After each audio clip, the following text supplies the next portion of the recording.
आइए आपको मैं बात करता हूं किसके बारे में, महासागरों के बारे में, कि महासागरों के बारे में भी कुछ कंफ्यूजनल स्टेट क्रिएट हो गए हैं।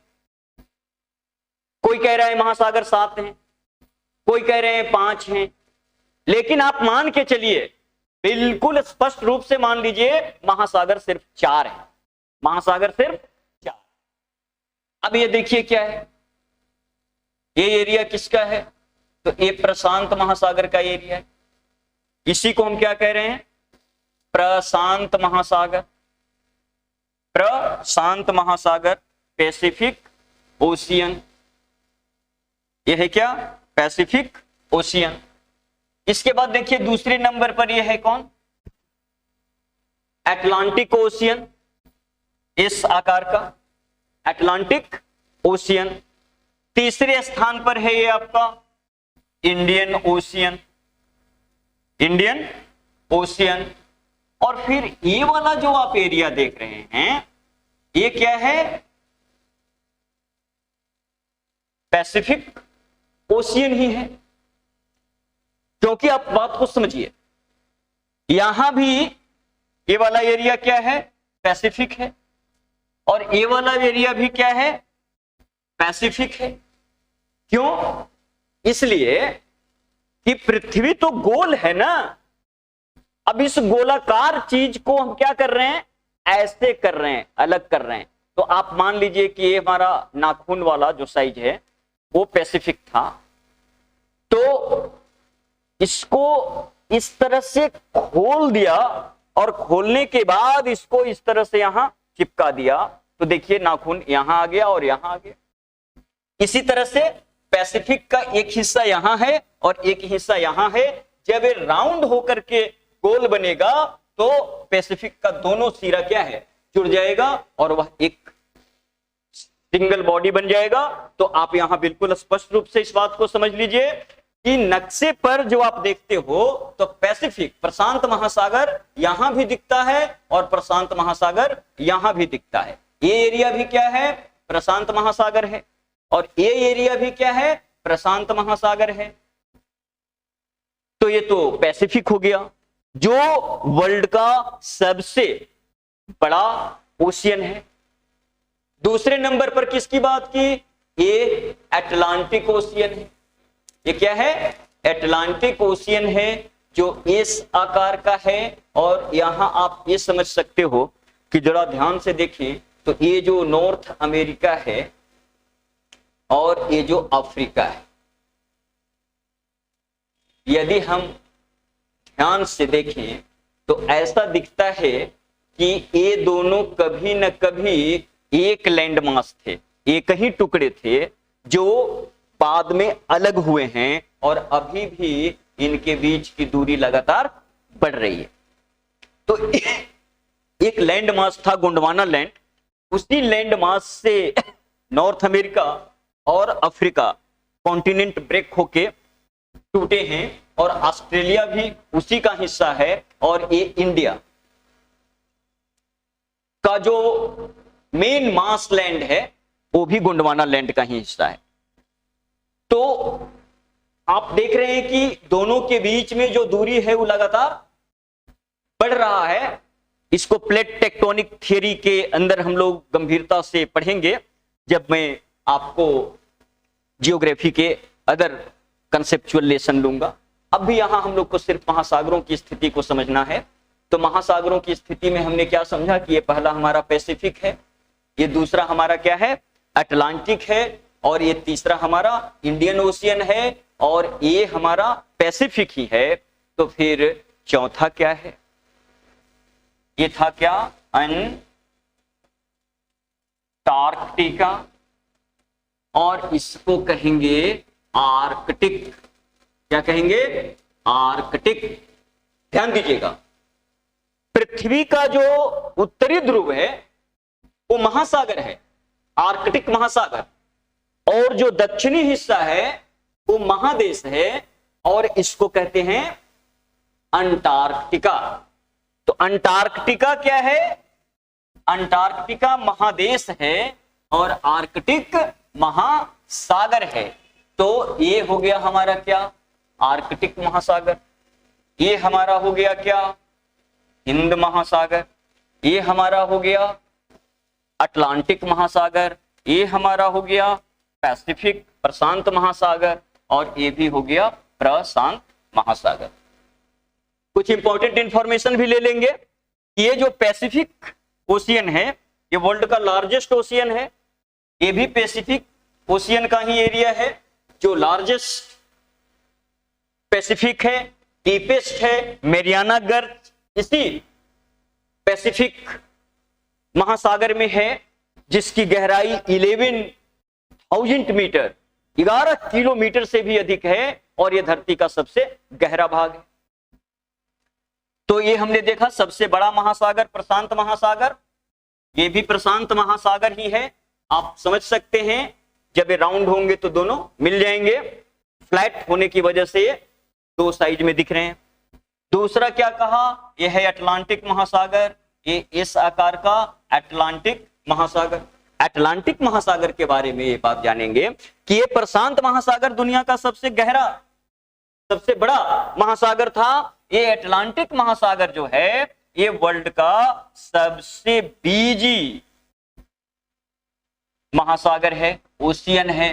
ट्रेड के लिहाज से, कॉमर्शियल एक्टिविटी के लिहाज से, नेविगेशन के लिहाज से, मतलब सबसे ज्यादा जहाज, शिप्स, सबमरीन्स इसी अटलांटिक महासागर में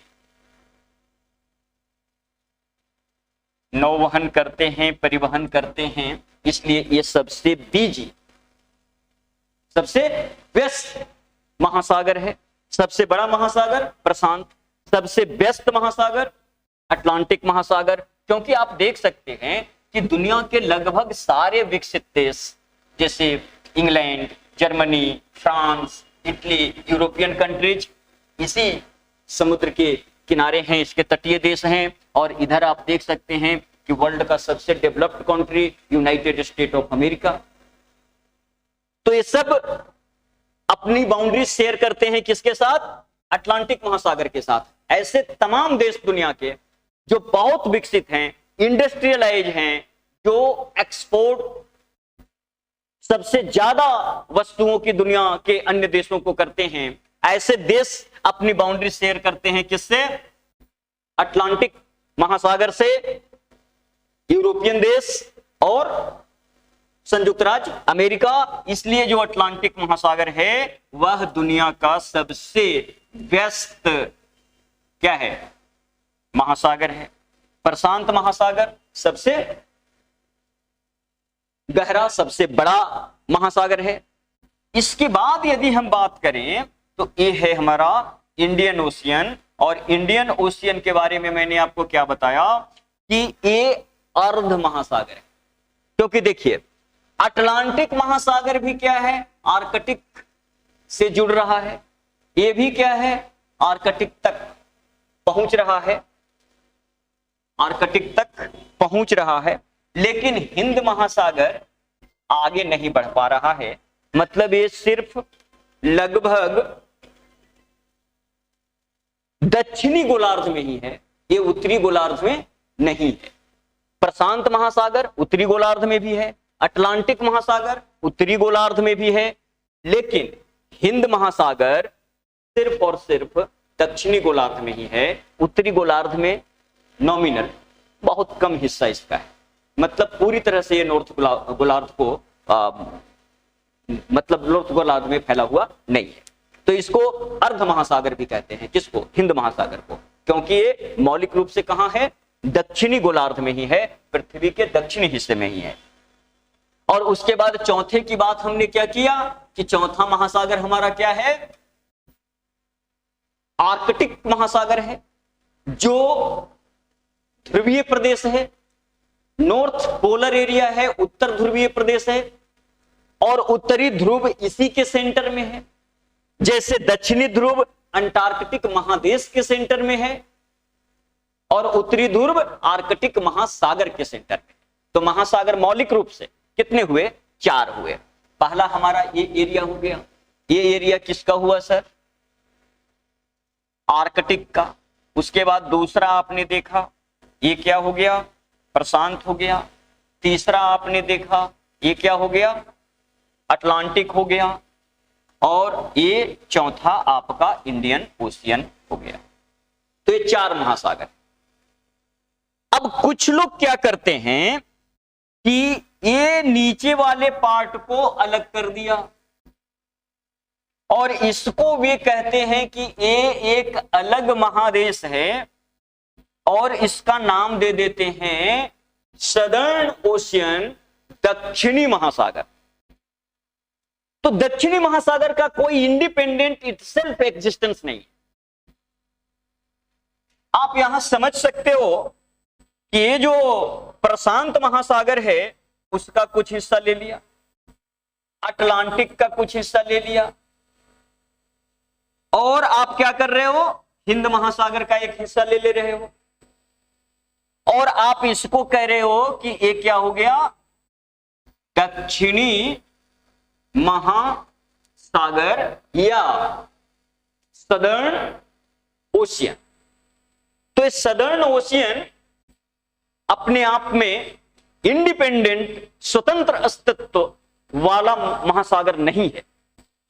आप क्या कर रहे हैं कि पैसिफिक, अटलांटिक और इंडियन ओशियन का जो निचला हिस्सा है उसी को आप काट रहे हो और इसको आप क्या कर रहे हो कि ये एक अलग महासागर हो गया। तो ये सदर्न महासागर को जो मानते हैं उनके हिसाब से 5 हो जाएगा, क्योंकि पैसिफिक इसके ऊपर वाला इलाका हुआ, अटलांटिक भी इसके ऊपर वाला इलाका हुआ और हिंद महासागर भी इसके ऊपर वाला हुआ, और इन तीनों के नीचे वाले पार्ट को आप क्या कह दे रहे हो कि ये सदर्न या दक्षिणी महासागर है, जो कि भौगोलिक रूप से सही नहीं है।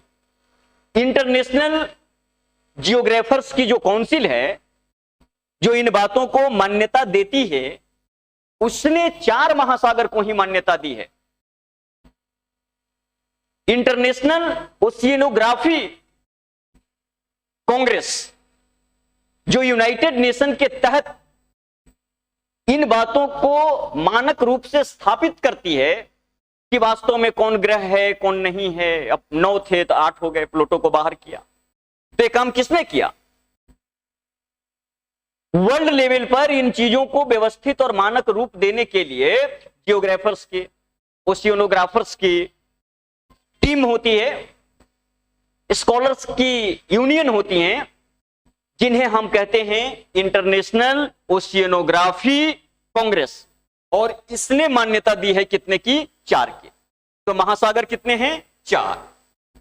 5वां महासागर आपको दिखा तो दिया मैं, लेकिन मैंने कहा कि इसका स्वतंत्र अस्तित्व नहीं है और इंटरनेशनल ओशियनोग्राफी ने उसको मान्यता नहीं दी है, इसलिए आपका जवाब 4 ही होना चाहिए और 4 ही सही बात। अब उनकी बात करते हैं जहां कही जाती है कि 7 समंदर पार में तेरे पीछे पीछे आ गई, ऐसी बात करने वाले लोग हैं। पढ़ाई के सेक्शन में, कॉम्पिटिटिव एग्जाम के सेक्शन में भी कुछ ऐसी बात करने वाले लोग हैं। तो ये 7 महासागरों की परिकल्पना कहां से आ गई है? कुछ दिनों पहले हमने एक बहुत बड़े कवि हरिओम पवार को भी ये कहते देखा, या कहानियों में, साहित्यों में 7 महासागरों की बातें होती है। तो ये 7 महासागर क्या है? एक परिकल्पना, हाइपोथेसिस। लेकिन इस हाइपोथेसिस का एक आधार है, और वो आधार क्या है कि ये जो पैसिफिक है और ये जो अटलांटिक है, देखा था आपने कि ये सदर्न हेमिस्फीयर में, दक्षिणी गोलार्ध में और उत्तरी गोलार्ध में, दोनों में।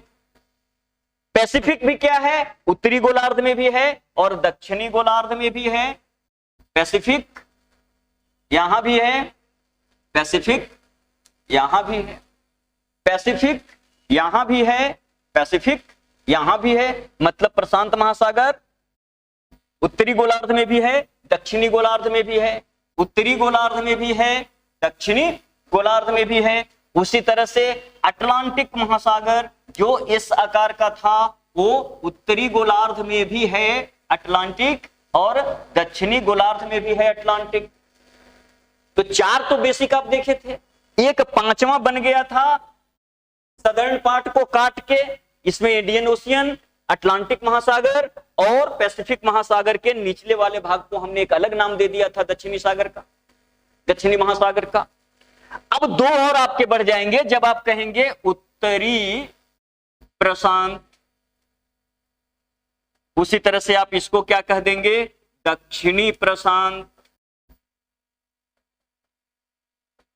उसी तरह से इसको क्या कह देंगे, नॉर्थ अटलांटिक, इसको कह देंगे साउथ अटलांटिक। तो इस तरह से महासागरों की संख्या कितनी हो जाएगी, 7। तो चलिए फिर से हम लोग एक्यूरेट इंफॉर्मेशन लेने की कोशिश करते हैं। 7, 5 की 4। तो देखिए देश में जो कॉम्पिटिटिव एग्जाम्स हो रहे हैं उसके लिहाज से ही हम क्वेश्चंस को पढ़ रहे हैं। तो यूपीएससी या कमीशन लेवल के स्टेट पीसीएस के जितने भी एग्जाम्स होते हैं उसमें इसका आंसर 4 ही होता है।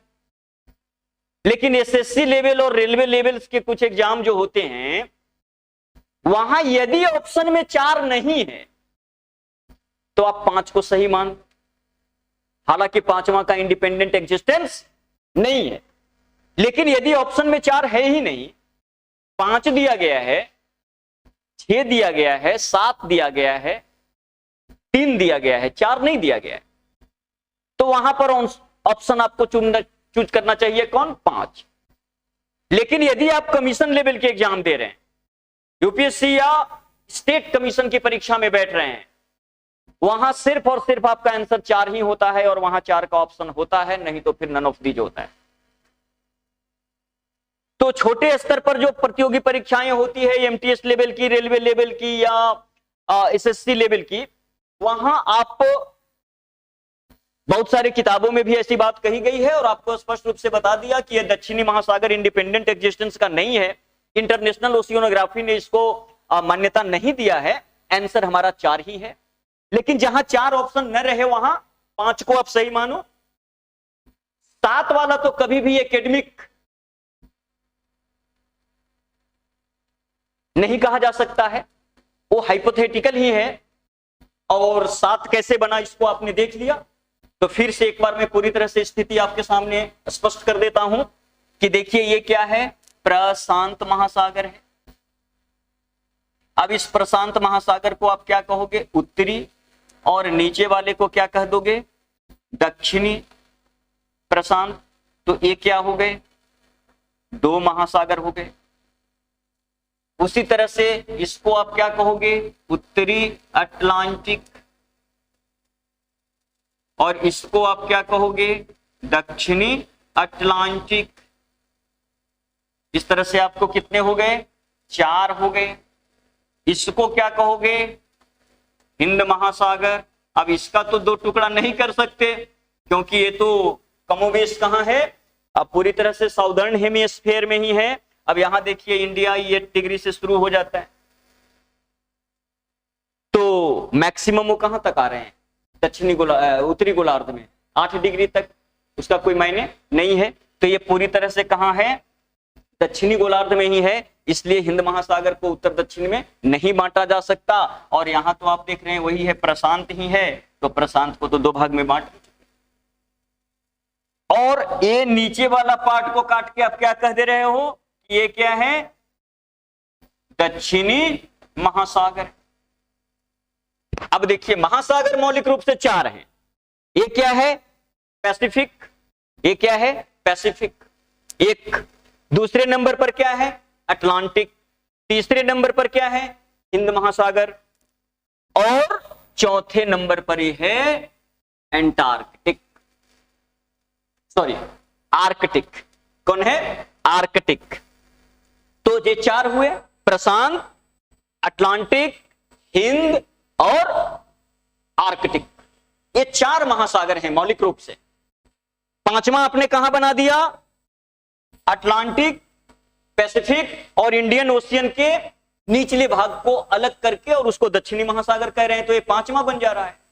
और फिर आप अटलांटिक और प्रशांत महासागर को भी 2 भाग में बांट दे रहे हैं, उत्तरी और दक्षिणी, तो 2 और बढ़ जा रहे हैं, इस तरह से 7 हो जा रहे हैं।